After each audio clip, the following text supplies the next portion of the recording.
On episode 8 of Chit Chat, we dig deep to find some of the hidden gems in board games, both old and new. We talk about our Essen haul and all of the games we've been playing, and we finally answer the question, what are our favorite two-player games? Hi, welcome back to episode 8 of Chit Chat. We are going to stay relatively Star Wars free this week and really focus on some board games, which we know you all love and adore. As always, we've got Ryan down here on the end, Gary, myself, and Jeremy. So let's dig right into it, guys. We're going to talk about board games that are kind of like hidden gems, whether they're this year or earlier. Ones that, like for me, it's going to be something that I think is underappreciated, but like those hidden gems that aren't, like everyone's not talking about. Mm-hmm. Who wants to start? I'll start. All right. I've been playing Legacy of Dragonholt, which is a really cool Asmodee game that just came out. It's actually from Fantasy Flight Games. Yeah. It's a game that I typically would never play. Like, I'm not a big RPG guy at all, although I like RPGs in the video game format because I like delving into those worlds and discovering new things. It comes with these books inside of it, and you basically create a character on a sheet of paper. And on this sheet of paper, you can give him stats, and you're picking things like athletics and dexterity and a brawler and all these different kind of things. You can play one player, where I can control just one hero, or I can control multiple heroes, or you can play with a table full of people. But it's basically you reading through and then going on a really cool adventure. What's really cool is that they've added some, instead of being like just a book that you're reading through and picking like, okay, now I go here, make one or two decisions, you have a list of decisions.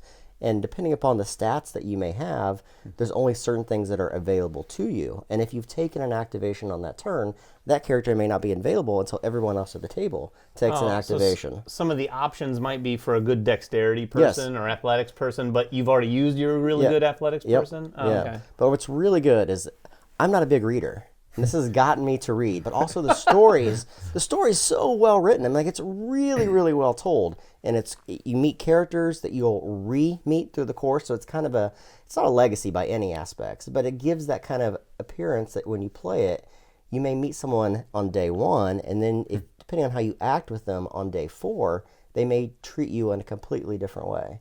Plus, there's an overarching story to all these connective threads. So there's inside here, you have 6 different mini adventures, and then you have the Dragonholt village itself, which you'll always be going back to. And then, depending on what day, is which different activities you could possibly do in them. It is fantastic, and it's going to hit my top 10 for sure. It looks really good. I think this is a culmination of like a lot of things that have been happening in the industry. Yeah. I mean, a lot of board games have been introducing story elements or like even RPG elements. Even the new Pandemic Legacy kind of has that exploration element. Seventh Continent has that exploration, but this is the first one that's like almost like playing an RPG, like almost entirely, right? It feels very much like that, except again, I want to draw people back to the writing. Like the writing is so well done. It really involves you. It makes you want to care for the characters. Does it make the characters you're playing seem like an integral part of the story? Well, of course, yes. Really? Absolutely. Interesting. Yeah. Is there dice rolling? Because I know there's no dice rolling. That's the other great thing. It's all choices? It's all choice, yeah. Huh. And when I say like it's choose your own adventure, like in most of these, you may meet like an orc that you're going to fight. I'm just saying an orc in general. Mm-hmm. And then most of these may be like, if you have dexterity, you can choose this option. If you have athletics, you choose this option. If you have charisma, choose this option. And if you have none of those, you choose this option. And then depending on what you choose leads to a different portion. And you may be able to block them with a shield, but that's not the end of the combat. Depending upon like different strikes you do, one interaction or one encounter could lead to like 6 or 7 different chains of events, depending on if you block or parry.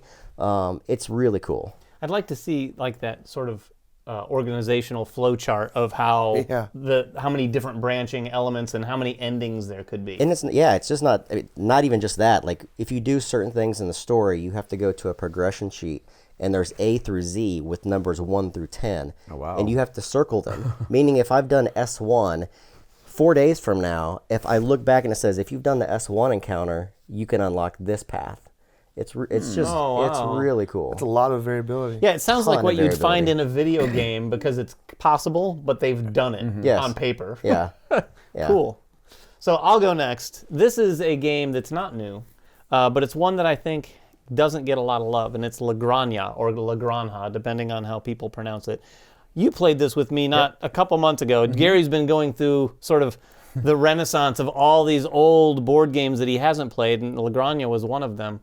This thing is is dry as a bone to look at, like for sure. But I think it's very underrated because it has a lot. Every time I play it, I feel like it has a lot of the same sort of great Euro mechanics and a lot of different things that are going on that we see in a lot of other Euros that are coming out these days. Again, it's not as maybe pretty as the Euros that are coming out these days, but it's got so many different aspects to it, and it's like it was described at the time as like an Uwe game and a Feld game, like. If they'd had a baby, it could be La Granja. So if you haven't played, and I don't even know if you can find it really very well anymore. You can online. I've seen it, like your Amazons and stuff. I haven't. But it's got multi-use cards. That's the best part of it, is that multi-use cards. There's multi-use cards. Usually when you say that in a game, there's usually maybe 2 things you can do. Pick one, maybe 3. This one has 4. Yeah, and there's 4 parts of this card that you can use, which however you want to use it, and then that's where it's going to stay for the rest of the game. And it's incredibly unique because they're all great things you can do. And those 4 different things are things that you have to do all of those. Right. You can't say, well, I'm going to use most of my cards to do this. You really can't. You have to use them this, but it always has that one power.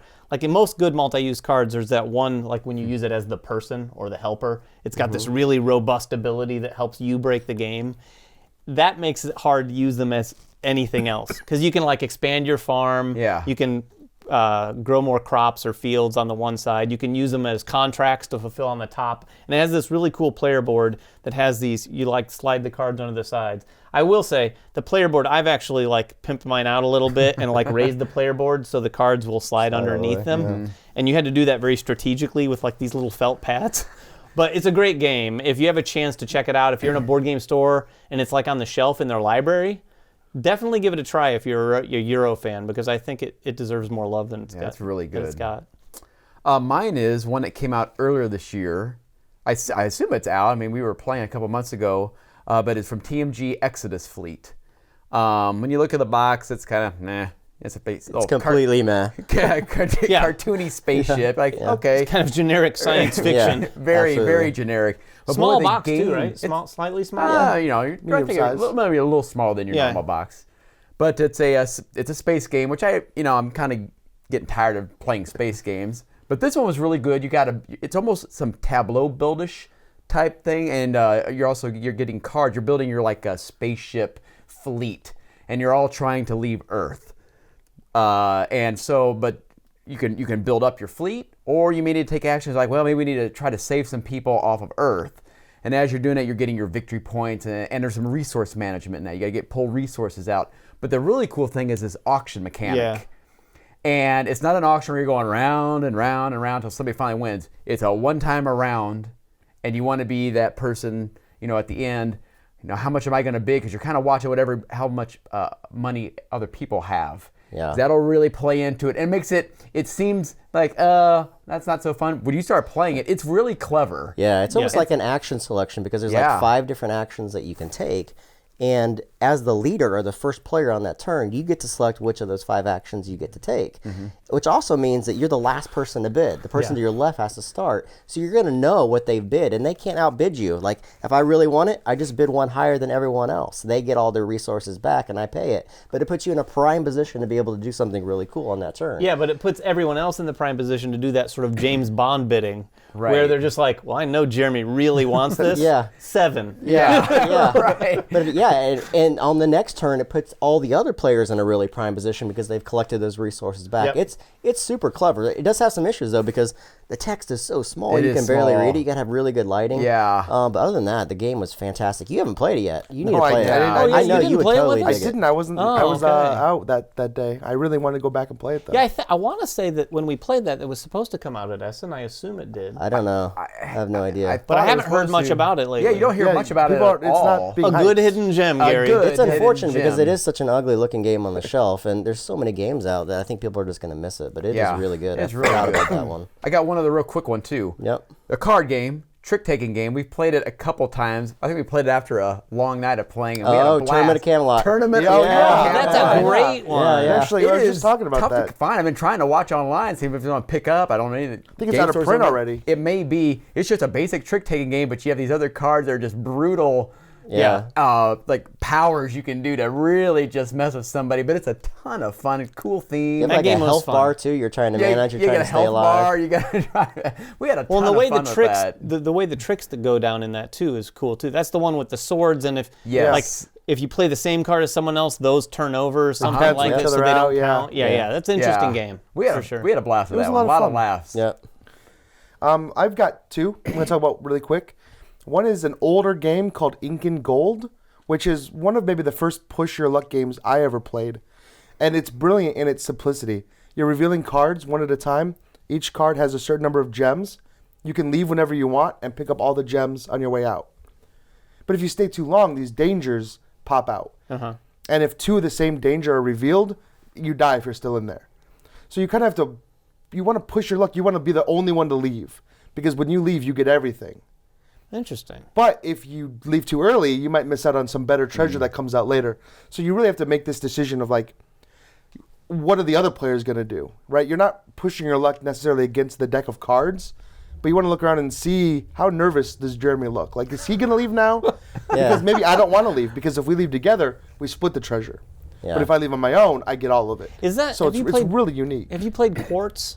Is it I have similar to played Quartz. It's in not really terms at of all I like don't think Quartz. it's anything like It's nothing Quartz, like but- Quartz. Remember No. the push your luck in that though? There is definitely a push your luck in Quartz, but this is totally I think different. that's one of those staple games. It's an older game, but it It's an older reminds game me of and games people like just don't Lost talk about Cities it. and For Sale and Ink and Gold. All these games have been around for years that are still really popular to a number of people because they're easy. They have a very easier barrier of entry to get into the game and to teach. So Yeah. that's a cool game. What's your other one? The other one I wanted to mention, you're going to know it.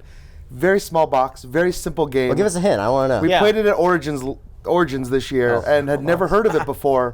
Crossing. Crossing. Yeah. Which What? Crossing the Oh, game. yeah, where the point game. where Okay. You know you what? You point the He leaf might- and you take he the might gems. win for best hidden gem with that one. Like Crossing is good. I had never heard of it. We played it with a guy at Origins that was really excited about it. And basically said, "You have to sit down and play this game." And we were all like a little. It was late. We're like, Yeah, no. I don't Because when know. he pulls it out, it's like this doesn't cute look like little anything. troll guy on a mushroom. We're like, Wasn't he the designer of Imperial Salt? Like, Yeah, that's yeah, what- yeah. He goes, this Yeah, game, it was he says, him. this game's Yeah. great. We're like, yeah, okay. right.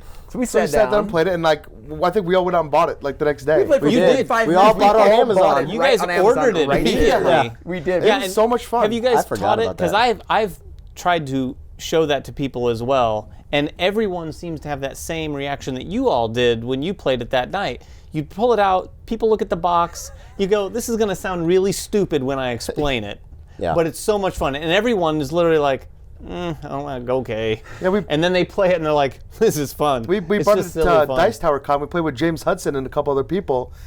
And it was pretty funny seeing that say like, I Yeah. don't know. But then the second you both point to the same leaf and you're like, oh, come on. Like, Who makes that? it brings that, I that forget. element. It was a Japanese remember either. company. Yeah. It was? I Yeah. believe I don't so. know. Yeah, I could look be for- wrong, but I mean, I've played it 4 times since beginning of November. One of the best I just- fillers possible. Oh, yeah. It's so all you light. got to teach people is how to point. right. Another one that I wanted to mention just briefly was a game that we played this year called In Between. Oh, Which yeah, is, yeah. we have a very sour taste in our mouth from playing. Because we played it wrong. Number one, we played Sola Fide, which has a very similar type of Yep. push your luck and kind of like a Tug of war aspect to it. And we played it wrong, so like super wrong the first time we played In Between. And we were very like, Yeah. And then- we were more than we were like, this is awful. we're gonna admit something. I don't know that we admitted this. We were in the middle of like starting to record this, and here's a big honest moment. We had the rules wrong, and we were like sitting there recording. And we were like, this doesn't seem right. Yeah. And we stopped recording. We read the rules. We texted the designer. Yeah. He set us straight, and we played literally set. on our set, and we were like, oh my god. This is good. This is good.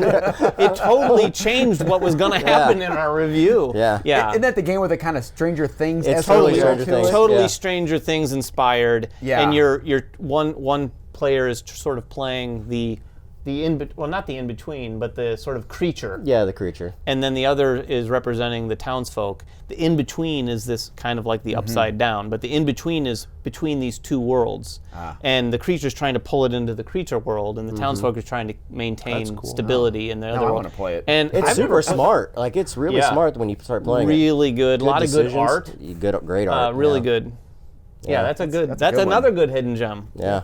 What else? What was the other WizKids game that we played that was in a small box? Fantasy Realms. Fantasy Realms. Fantastic. Realms. I hope that's not a hidden gem, because everyone should be playing Fantasy Realms. I'm hearing a lot of positive reviews. It's a 3 to 7 player. You got to have 3 players with that. You have to have 3 players. That's kind of some of the complaints. You can play 2 player. There's an alt. There's an alt. Is there an alt now? There's a variant. Okay. Yeah, the cards don't come out like they come out in a different fashion. They come out in a different fashion. Well, we whipped that out that first time, and that was fantastic. It's good. Every card is different. You got these cool combos. Yeah, the one thing about that game is you need to give it at least a couple plays, because the first time, especially if you're not a gamer, you'll play it and you're like, I don't know what any of this does, because there's how many different cards? 60-some different cards? There's a lot. There's like 60. A lot of different They're cards. completely different, and it's all about really understanding those cards and knowing how you want to score.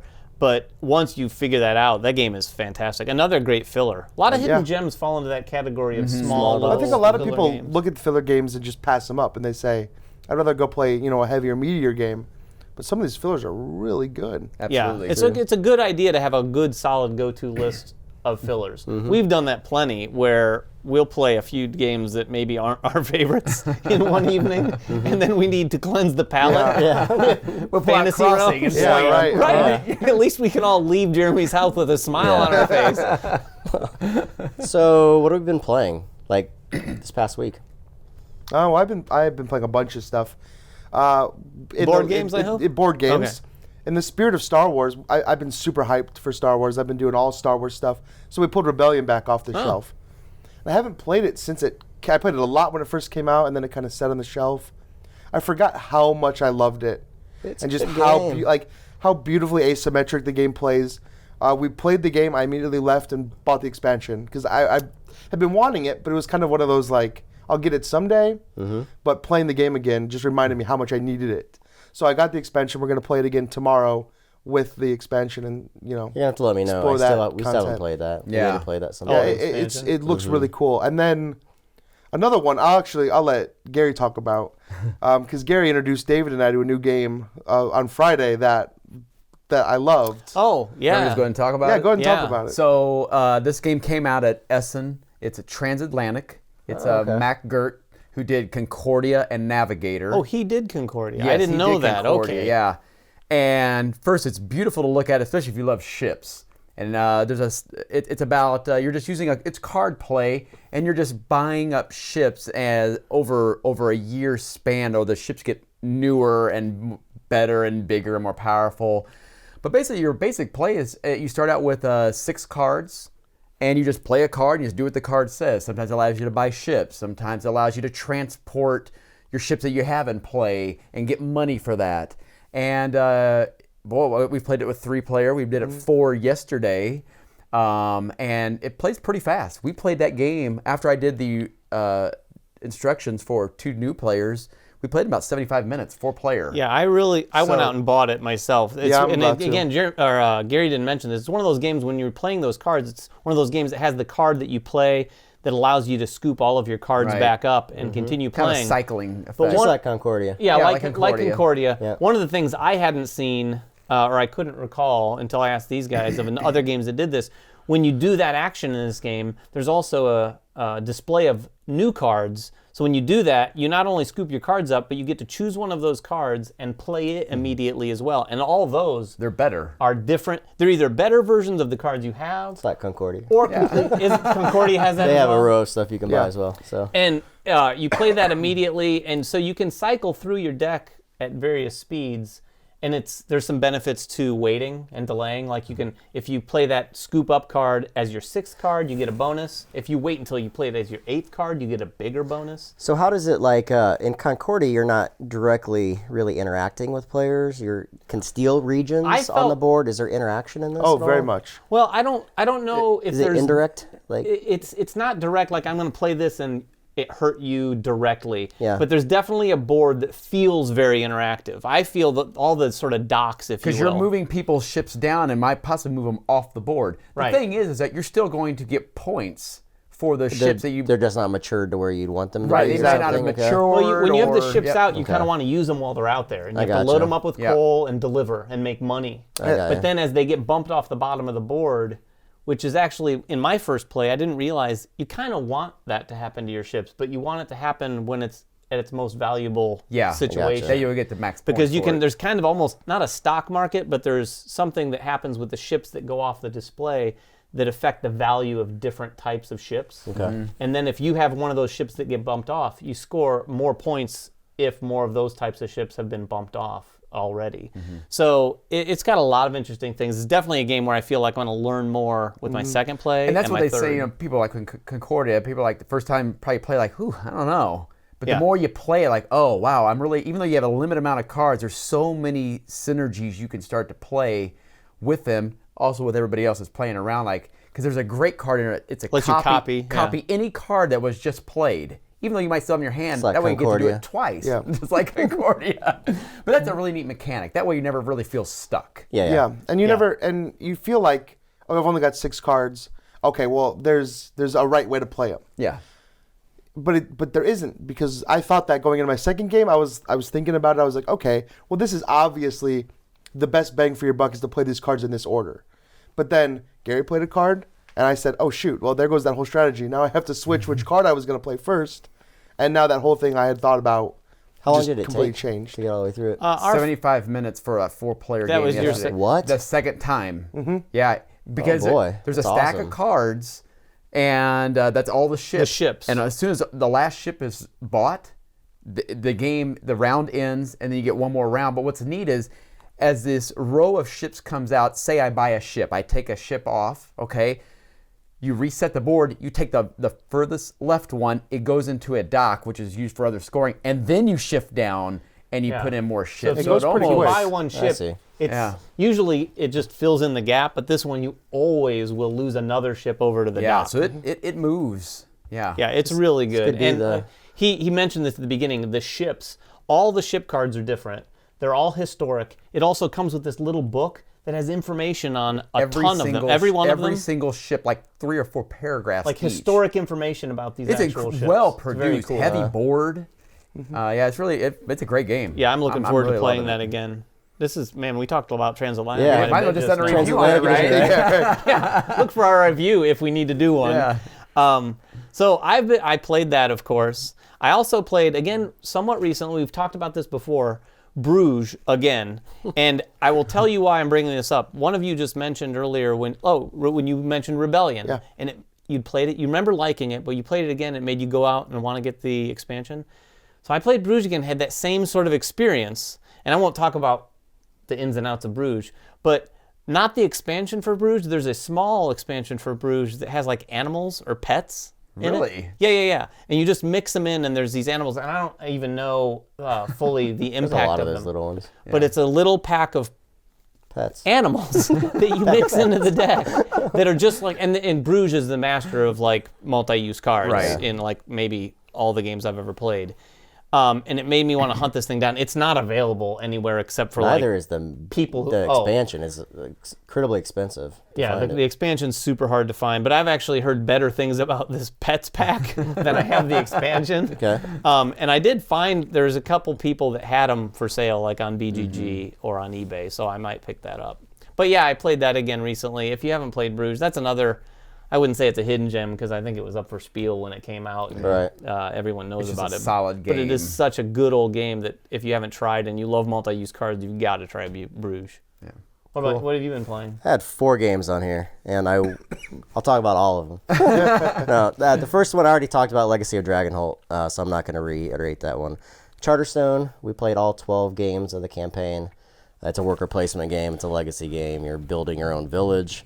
It's interesting. I'll say that. I'm not sure I like the game, and I'm not sure like it's a worker. It basically feels like you're building a game. Like it's like a Build-A-Bear basically. And by the end of it, I'm not sure that the game that I've built is exactly the game I want to play over and over. I want to play it again without the campaign rules just to see. But it was on my I think it was on both of our most anticipated top high. 5. It just didn't quite hit for me. Now you need to play it. I do need see to if try you- it out for sure. And speaking of legacy games, another game that I've played again, in fact, just yesterday, was Pandemic Yeah. Legacy Season 2. We got to April. Alicia and I had been rolling and feeling like, because I had never had an experience with Pandemic Legacy, and I was like, "What? This seems really easy." We rolled on January, February, March. The pain is coming. Gary's been telling me like it's coming. And in April, we nearly beat early April, but lost, and then we just got decimated in late April. How long did it take? 10 minutes? The second April second time. didn't take 20 minutes. Right. I mean, it was short. We had some bad draws. Yep. But the thing I'm finding out is a lot of the objectives that we're doing, we're eliminating things that we can do in the following season because, like, I've connected lots of cities. Now I can't do that. So it becomes really tricky and interesting to do that. And accepting failure is not a fun thing to do in that game. Yeah. So I also played Gaia Project. Oh, yeah. I saw played that. it twice. Really? Once with people and once with the Atama rules, which are kind of like your solo variant. Right. I love it. Like, if like you it like better Terra than- Mystica, you're going to love it. You like it Right. better than Terra Mystica? I like it better than Terra Mystica. I love the research board. I think they condensed a lot of the things that were wrong with Terra Mystica into that. Oh, wow. And then we played Santa Maria. Oh, yeah. And there's so many puzzly games that have come out this year. Yeah, I think it's this is the new probably one of my favorites. Yeah, you mentioned that when we were playing. It's yet another one of those games that has tiles that you're adding to your player board. I will say this. I was really looking forward to that before Essen, and I'm glad we got a copy of it to play. It's infinitely more thinky than I thought it was going to be. Yep. Like when you put those, not even just where you like put the tile, you're not really choosing too long where to put the tiles, but so many different things and trying to figure out timing and sort of spatially like, how should I position this so that I can make the most of my activations? The game really kind of boils down into maximizing your turn. Because it's one of those games where you can take these actions, and you can keep going as much as you can, but you might take an action that gives you a little bit more money, and then you can use that money to take another action, and that might trigger some little resources that allow you to take another action. So you really just want to kind of extend your turn as much as you can and maximize that, which is a blast because it really feels like this. But it also made it very puzzle. painful for us. I mean, there's a lot of AP that can involve in the game. So we play 2-player, and on the back of the box says 45 to 90 minutes, but it probably took us every bit of 2 hours to get through it. For sure. I would not recommend playing Santa Maria for your first time with 4 players. No, absolutely Because it not. will take a long time. I honestly can't imagine even the two of us playing it in I think we could. probably an hour. Oh, I think we could get it in an Less hour. than, but not much less than an hour probably. Yeah. But it's a great game. It's really pretty too. Yeah. That's what I have. Well, there's another one we played that I had never played before, which was Bora Bora that we played the other day. Oh yeah, that's Which a oldie but a goodie. Which was heavy. I did not... sitting down and looking at that board and looking at the player aid, I could kind of see, I was like, this looks different than most Feld games. Like, a lot more going on. I think that most of his other games. Probably one of his a heavier Feld, wouldn't you, Bora Bora? Yeah, compared to like Notre Dame or like, sure. Definitely heavier. I loved it though. I'm glad that you brought it out for us. It's interesting you bring that up because unlike Bruges, what I said a minute ago, like every time I play it, I remember how much I love it. Bora Bora. It can be punishing. It might be the opposite. Like I feel like every time I play that, I recognize some of the things some people don't like about it. Yeah. There is a lot going on in Bora Bora, and every time I've played it with someone, and the first time I played it with you, you often look at that and go, "Oh, what are you doing over there?" I don't feel like you feel like you can't do half the things that it allows you to do. Like there's no way you can try to do everything. Somebody just did it. Someone just did it. But and it's cool. Like someone's like, wait, what are they doing over on the island? Because I haven't done anything on the island. But you can't go, you got to stick with a strategy, but at the same time, you have to remain flexible to try a little bit of this and that because you can't just abuse one thing. Right. I don't think. At least in my plays, you haven't been able to do that. It is a good, colorful game, but man, it's a lot of game. And we played it at 4 players. That took us a while. It was a longer game. It was over 2.5 hours. That's whoa. a little. was- That's too much at 4 player for teaching. that. Yeah. But There's a lot you have to wrap. Did you not like it? I liked it. I would not play it at 4 player again. There's a lot you have to wrap your head around. Well, there's that, but it just takes too long because there's so many things to think about doing, and you got 4 people doing that. It just takes so long, and you really kind of have to wait for other people to do their turn before you can do it. Now you start your thinking, and that's just too long. I wonder if it's decent at 2, but I'm sure it's great at 3. We liked it at 2. Oh, it's really good at 2. I like the good mechanics a lot. It's just like you said, you're waiting, and then it gets to you, and the way the dice placement mechanic works, it gets to you, and someone might have done exactly what you wanted to do, or placed a dice that makes what you wanted to do impossible. So then you have to kind of figure out, okay, well, now what am I going to do? Yep. Which is fine, but it just slows things down a little bit. Yep. I got one more quick one. We played it yesterday. Was Isle of Skye Journeyman expansion. Oh, you played it? We played it. So that's one of my favorite games Isle of of all Skye time. It's just a great game. I like that awesome mechanic. This adds a board where you have, they're called waypoint markers. And at the end of phase 4, which is once you've bought your tile and you've placed it, then you're going to put out these little cubes, which are these markers. You're going to put them out on the board of places your little journeyman guy is going to move to. And as you move to those markers, you'll pick it up. And say there's a sheep on that tile. Well, on your board, there's places you work your way down. And if, say, there's a sheep, then you can move your marker down to that. And might give you something. Might give you money or points, or add roads where you can connect tiles that didn't have a road with a road. So it's like a tech tree almost. It's kind of a tech tree, and we're gonna have to probably have another try at it. I like it, but it changes the game a lot, maybe too much than it needs to be. I agree with that. Does it make it longer? It does make it longer. Yeah. Just a tad, though. Just a little bit. But once you get going, like, okay, I see what I'm doing. I like it, but Isle of Skye felt like almost a perfect game. Right. I don't think it needed this expansion. And at the same time, the expansion actually kind of encourages you to play against the game. Because if you've played Isle of Skye, you have those objectives in the center. And you're trying to place your tiles in a way to complete those objectives. But now you're also trying to place those tiles in a way that your journeyman can move on them and move your board. So does that make it, though, so that it opens up another route to victory? Or It can, but the points you get on your board are way less than the points you would get for completing the objective. Really, okay. So it feels that way, but then when you start doing the math, you're like, well, I'm just going to go for the main objective. Interesting. And just, if I can happen to do this board at the same time, I'll do it. Now, with multiple plays, that opinion might change. Yeah, it looks confused. The board looks confusing at first. Now that we've played it, we'd play it faster, obviously. But whereas the first game, you're really kind of looking at everybody's tiles to see, do I want to buy that? Do I want to axe my tile that I have? Whereas this one, it's more like, what do I really want? Because I'm in my own little world right here, and I'm just chasing points. Are the boards variable, or is it the same for everybody? They're the same for everybody, but their tokens are variable. There are tokens that you place that those are randomized. Okay, like there's one so token, if you get all the way to the end, when you buy a tile, the bank buys it for you. Oh, interesting. Yeah. How hard is it to get to the end, though? Hard. It's really hard. Okay. I mean, there are 4 tracks, and there's 5 rounds. There's no way you might get to the end of one, maybe a halfway of another one. So you got to kind of pick. And it also depends on how your tiles that you randomize at the beginning, where they're at, which way you want to go. Okay. One track might give you more money as you go. One track might give you more victory points as you go. One might have an ongoing power for you. One lets you put out more waypoint cubes. Yeah. One lets your journeyman move more spaces. I definitely want to try it. It's not a necessary expansion by any means. That game is too good. This just makes it gamier. Okay.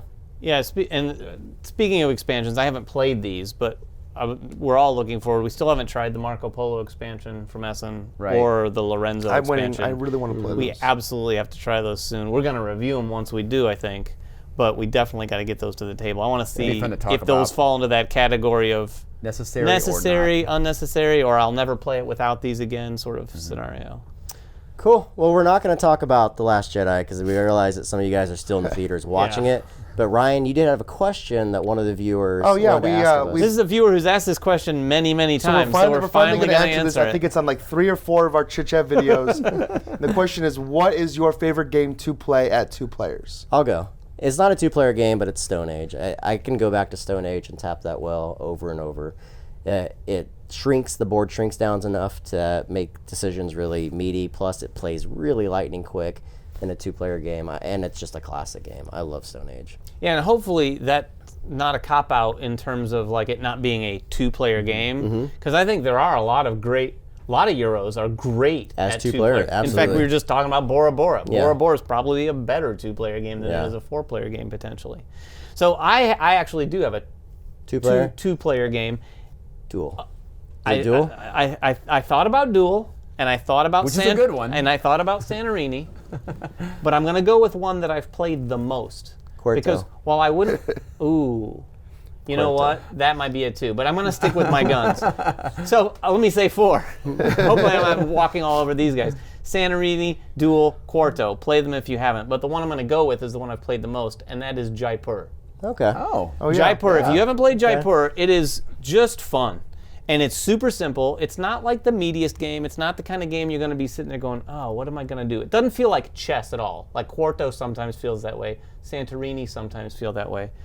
Duel, even in a way, is thinky. Jaipur is more fast-paced. Super clean. And it's super clean. Mm-hmm. There's an app that's awesome I played for the it. app.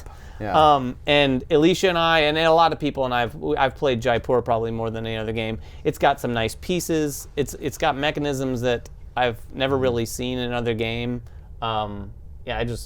If you haven't played Jaipur, it's a great 2-player game. It's a great travel game too. Yeah. You can just put that thing in a little pouch and take it wherever you want. Yep. My game is, and I think I mentioned before, Grand Austria Hotel. It's a 2 to 4. Never ever play that game. At 4-player, you will hate yourself. You might burn the game afterwards. I don't know if it's that bad. It's pretty bad. It's rough at 4. It takes a You long can play time it at at 4. 3, and I love these designers. I mean, they made Lorenzo. They're fantastic. At 2-player, that game is so much fun. It is great at 2 players. I've taught it multiple people, and 2-player is just so smooth. It's bad at 4 because of the way the turn structure Yeah, you is. sit out The for snaking turn long structure can be bad. Yeah, I think what I would add onto this is if you've ever played Grand Austria Hotel and you're like, ugh, try it at 2 players before you toss it out. way because one of it your is It's a different game. It is such a good game, and a Yeah. lot of people have a bad taste because they played it with 3 or 4 players, and it takes was a too long. really slow I experience. still remember our experience at IndyCon on that game. Oh, on the Emperor track? Yeah. I wasn't there, I don't think. But That was okay. So what was your score? I think it was in 30 maybe. or 30. No. I've got it written thought down. I think it was like might- 15 points. Yeah, I it think it was might like have been. 50. I tried to break the game by not obeying the Emperor's wishes, He broke you. and he broke me. that's the thing about those designers. didn't Like you do the same every thing one in of their Lorenzo? games has that one Yeah. track where you're like, you can't ignore the Emperor track. In Lorenzo, you can't really the ignore the religion track. No, You got to yeah, do it's those bad. things. I'll have to It's a find that fun score. I've game. got it written down You somewhere. find it. We'll post it on at the end of the online. year. It's not as bad as one of my first Feast for Odin scores, that's for sure. Well, you I had might like be- single digits. Mine was 5 points on FIFA. I didn't know what I was Got to doing. adapt to it a little bit, right? Hey, I won my second time. So. Nice. So for me, I've been Seven Wonders Duel, of course, I've talked about a lot on the show. I love it. And Azul plays really good at 2 players, Oh, too. yeah. When I talk about a different one, I'm going to talk about Yamatai, which yeah. Yamatai That is a is good game at 4 players. It's a good game at fantastic. 4 players. Uh-huh. It's a good game at 3 players. It is a fantastic game Yeah. at 2 players. Yep. The whole game changes when you play as 2 players. Yep. You A get lot like 5 Tribes in a way, a right? lot like that. You get 2 workers to place out instead of 1, so you can kind of plan some great Yeah. combos. Mm-hmm. And since it's just you and one other person, you can actually like really plan where you want your boats to go. Yep. With 4 players, it's like I'm not even going to bother. You take the best available option. Right, because by the time game. it comes back to Yep. me, the board is going to look so different. Yep. But in a 2-player game, you can actually try to predict what boats they're going to use, where they're going to put them, and make some really strategic decisions. And you can draft really well in that game too for this turn Yeah. order times. Yeah, I down think there. it's Well, that's great. so good in- as a in 2-player. That's why I game. mentioned 5 Tribes. I think when 5 Tribes came out, similarly, a lot of people are actually at first turned off by 2-player because it didn't feel like it played well. But now, after a long time has passed, I hear a lot more people thinking 5 Tribes is a better game at 2-player because 2 or of 3 that for dynamic. sure. At 4 players, it's going to be a long game. Yeah. 5 Because of the Tribes can AP. go on, but right, because of the AP and because like what he was saying with Yamatai, the board changes so Right. much. Yep. You have to wait. But at 2-player, you can set up those situations where you get to take 2 turns in a row because of the auction. Or even you could set it up so you could take 4 turns in a row. That's true. That's true. You can take quite That's a few fun. turns. Same thing in Yamatai. Yeah. Yeah. Yep. You can do that.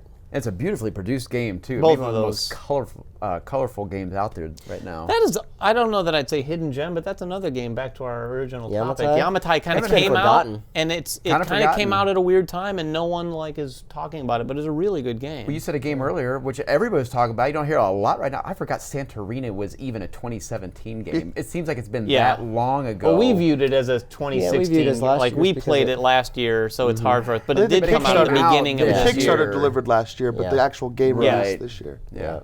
Cool. So that's it for this episode of Chit Chat. We talked heavy on board games. So if you're one of those people out there like, don't talk about movies, don't talk about video games, you're welcome. Tune in next time. 2 weeks from now, we'll probably talk a little bit about The Last Jedi. And boy, even if you don't like us talking about movies, tune in, because it should be a good episode. Until next time, thanks again. Check us on social media, and we'll see you then.